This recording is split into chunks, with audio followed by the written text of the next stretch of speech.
Clairement, les Jeux Olympiques, c'est un objectif hors norme en soi, qui fait rêver beaucoup de monde, qui est capable de décupler des passions, des implications des athlètes.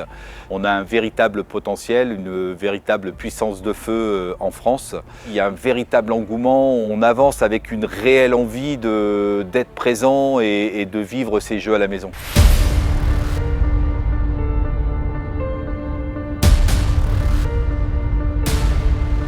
En 2022, on avait une équipe de France étoffée avec 26 athlètes.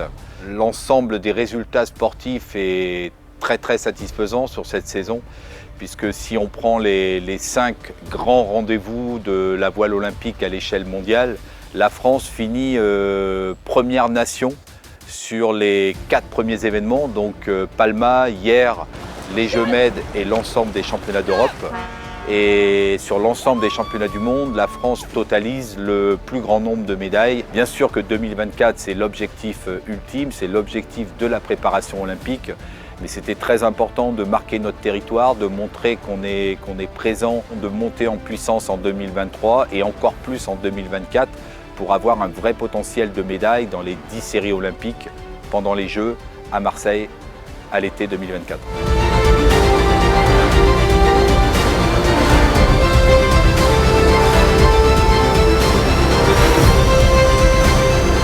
On avait effectivement des objectifs sportifs, puis derrière, à l'échelle de l'ensemble de l'équipe de France, un des objectifs, c'est de créer cet esprit de corps, cet esprit de groupe. On doit être fier d'appartenir à l'équipe de France de voile olympique, on doit se sentir dans un collectif vraiment fort, puissant, pour vraiment que cette mayonnaise puisse prendre et que tous collectivement, on se sente vraiment dans une équipe plus que forte, quoi.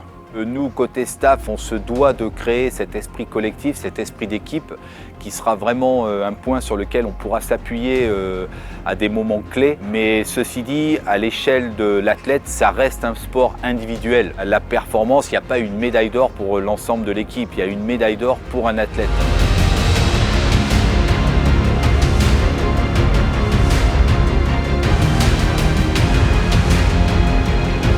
On a idéalement commencé l'année avec un titre de champion du monde en ILCA 7. C'est le premier titre obtenu par un Français dans une série qui est vraiment reconnue comme vraiment très difficile. Et ce qui est fantastique, c'est que ce titre il a été obtenu par un de nos capitaines, Jean-Baptiste Bernaz, 4 Jeux Olympiques derrière lui, qui a pu décrocher enfin ce titre, après lequel il court depuis plus de 15 ans. Donc ça a lancé de la façon la plus belle notre campagne sur les championnats du monde.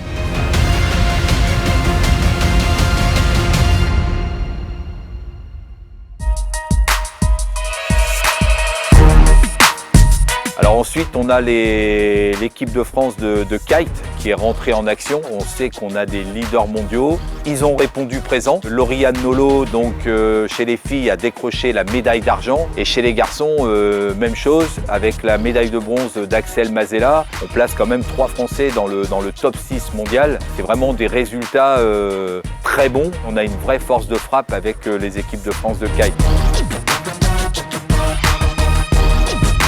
Et la dernière médaille, c'est une histoire magnifique. C'est la réunion d'une double médaillée olympique, donc Camille Lecointre, et d'un champion du monde, Jérémy Mion. Camille, en sortant des Jeux et donc de sa médaille de bronze à Tokyo, a fait un enfant.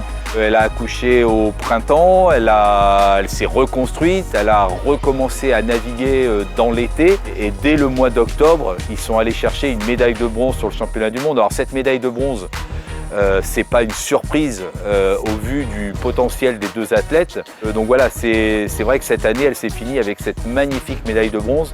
Et je voudrais également avoir une pensée pour l'équipage en 4,70 de Mathis Paco et Lucie de Gênes. Donc c'est un équipage de l'équipe de France jeune. Ils sont champions d'Europe et champions du monde jeunes. On les a alignés sur le championnat du monde senior qui avait lieu en Israël.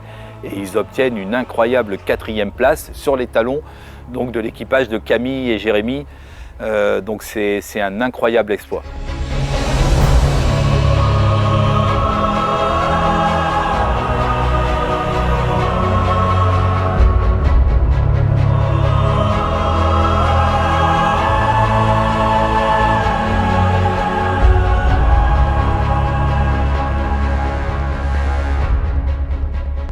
équipe de France, Fédération française de voile.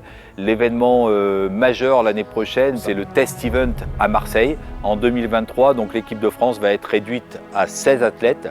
Ça sera la seule répétition. C'est vraiment là qu'on va pouvoir apprendre, appréhender ce qui nous attendra l'année d'après pendant les Jeux Olympiques. Cette équipe de France, c'est un groupe humain qui est vraiment animé par la même passion, la voile, par le même objectif, les Jeux Olympiques. Je sais exactement ce qu'ils mettent dans la balance pour obtenir les résultats. Je sais toutes les joies que ça peut procurer quand les résultats sont au rendez-vous, mais je sais aussi toutes les peines et déconvenues que ça peut engendrer quand les résultats ne sont pas là. Tous collectivement, on marche ensemble vers cet événement. Et on marche ensemble, mais avec de vrais atouts. Mais le véritable objectif, le seul vrai objectif, le juge de paix, c'est Paris 2024.